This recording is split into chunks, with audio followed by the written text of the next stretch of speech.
Welcome everyone to our weekly mod showcase. Here is your weekly fix of the best mods to grab for the week from PC, in-game, and consoles. We have a gameplay mod that brings the pain to your already painful honor mode, weapons and armor mod for that sweet drip, class mods that literally brings death, necrotic feats, rework to your gears, and more. These are Baldur's Gate 3 weekly mods, episode 34. Enjoy. We're gonna start off with the mod that will give our Lady Grinch companion a well-deserved overhaul. Ever been annoyed of that sickly green look on Lae'zel?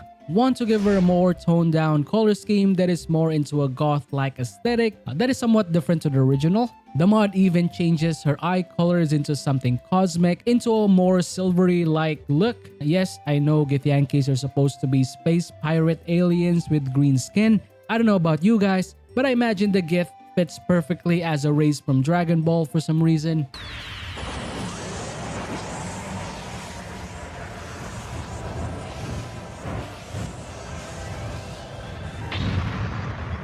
Introducing the new colors for Lae'zel mod. This mod changes her general look into a more defined version with new skin, eyes, hair, and makeup. This will let her look like a better version of a Githyanki warrior, available for PC and in-game managers. While we're in the topic of talking about Lae'zel, why not grab the better starting gear from the same mod creator? The better starting gear Lae'zel will replace that bland looking chain shirt into something more of a leather aesthetic with some Githyanki accents on the shoulders and arms. The whole set is also available for in-game and PC with its own effects and passives to further augment the fighter playstyle. Next up is another entry from the Clean and Furnished Camp collection.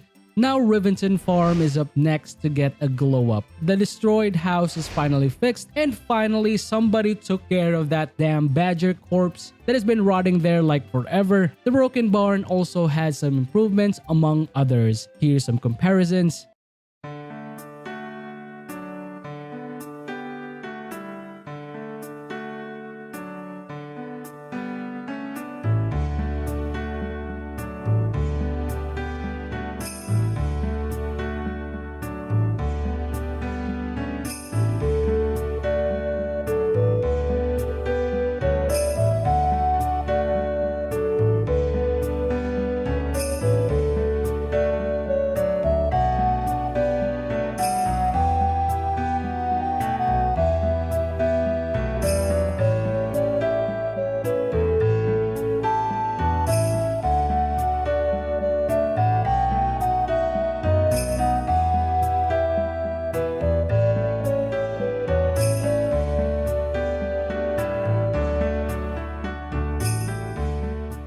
Third is our face mod of the week, focusing on some unique new faces for your male presents. If you're looking to spice up your collection, the Pretty Boys mod is for you. The mod adds 5 new male faces for elf, half-elf, humans, and tiefling. Want to look like an absolute Chad? Or maybe if you're like me, who just wants to make the closest version of Prince Charming from Shrek? But he was the bravest and most handsome.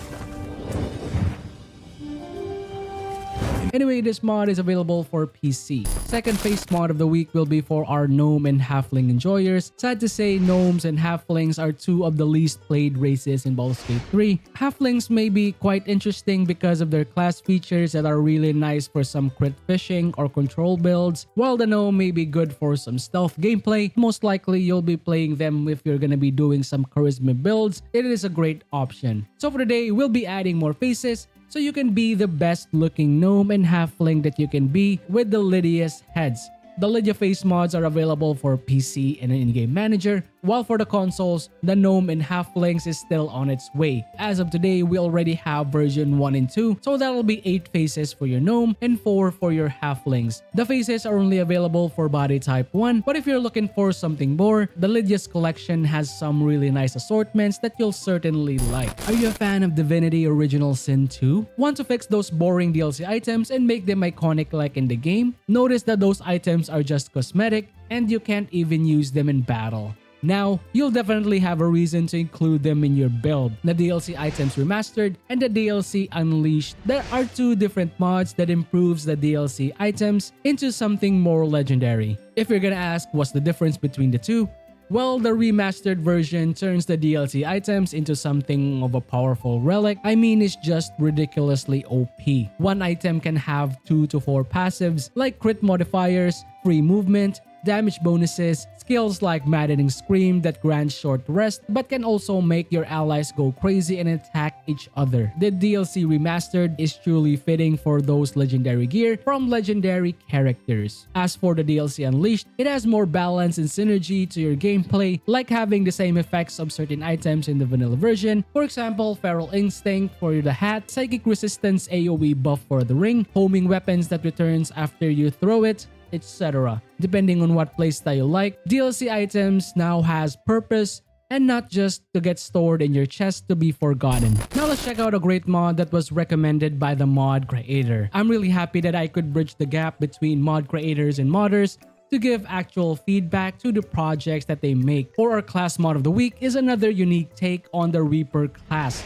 Ever wanted to have a more balanced Reaper that isn't just mowing down everything in its wake? A type of Reaper that focuses on culling the weak and the dying to fuel its Reaper abilities. You'll have access to 2 subclasses, which are the Death Judgment and the Death Aegis. The Death Judgment focuses on DPS, pumping as much damage to its target. Both has the ability to summon your own scythe weapon, where you can buff and increase its effectivity, like the Frozen Blade that adds frost damage, Sharpened Scythe for a flat-out damage increase. You'll also have access to collect resource Cold Reaping to activate your powerful spells like Cold Cleave, Necrotic Grip that works like a Spirit Guardian, unique skills like Replicate to increase your reaping charges, etc. As for the Dark Aegis, it basically has the same spells and abilities like the Dark Judgment. The difference is that it has access to Aegis to increase its AC. Upon testing the mod, the spells and effects are well made and unique, especially for the custom ones.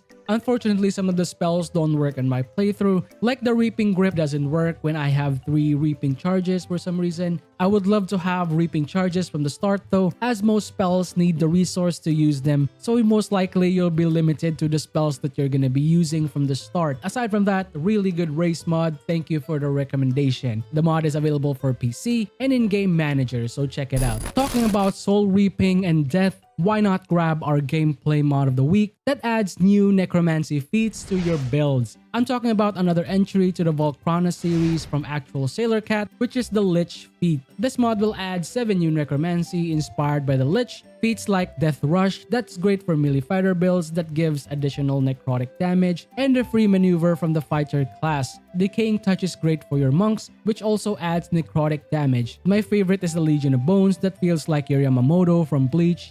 残の太刀南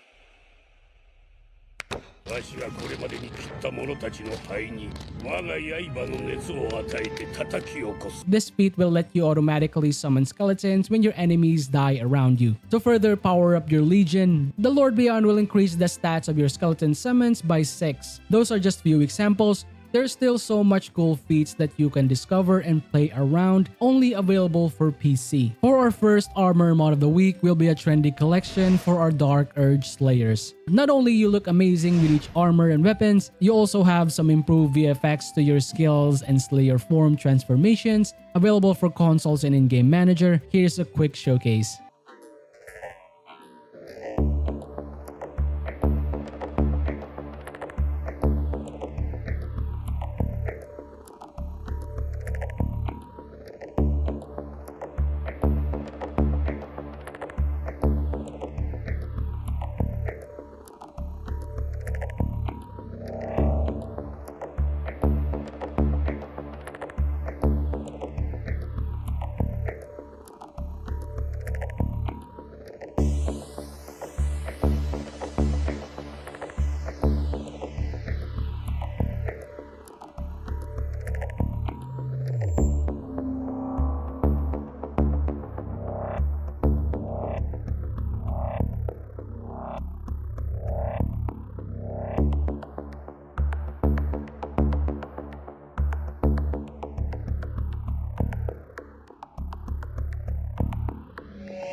Second armor mod of the week will be from the in-game manager. That will be the Neil's Bangin Bard gear. Tired of that boring looking vanilla look? Are you looking for a western leather theme? Well, this mod is for you. The Bard gear comes with different passives with 2 volumes available for you to select from different variations that will certainly make your Bard stand out like a true artiste like you. Finally, our featured mod of the week will be our gameplay mod designed for more pain. Have you ever felt that honor mode is just a pushover? Are you one of the elite few who conquered the mode and acquired the coveted achievement? If you're a veteran honor mode player and want to have more challenge, why not check out the Deadlier honor mode mod? The mod provides new challenges to enemy stats and passives, like increasing enemy HP by 30 to 90%. I noticed even from the start, the imps in the Nautiloid got surprisingly tanky. Mini bosses' health will also increase by 60 to 130%. Enemies will also have weakened version of the Misty Step, Holy Morph, and Lesser Restoration. Legendary actions are adjusted to make them deadlier. Debuff durations are also increased. Boss mechanics and quests have been reworked into a more challenging version. To top it all off, we also get new bosses and mini bosses to fight. Even from the Nautiloid, you're gonna feel the pain. There's already a really nice surprise waiting for you, so good luck. All of the new encounters are custom made and are located across all acts if you really want to test out your skills. To make the pain somewhat bearable, you can auto level up to 4 from the Nautiloid by just killing the sleeping cultist. Will that even help? Probably not, but it's gonna be really fun honor mode guaranteed. And that's it guys, thank you for watching our weekly mod showcase. What do you guys think about the mod? Or have I missed your favorite mod of the week? Would love to know all about it in the comments below. Thank you for all the people who subscribe and keep supporting the channel. I really appreciate you guys for all the amazing support. And for all the people who haven't subscribed yet, thank you for watching my videos and I hope I earn subscriptions in the future. But if I earn it today, please don't hesitate to hit that subscribe button. It really helps me out a lot. Want to know what are the top mods from the previous weeks? Or maybe the top mods for October? Maybe you're into comprehensive mod list for PC, in-game consoles? Just click this videos right here. Finally, that's it for me. I'll see you soon in the next Master Box Show. Peace out. Bye guys.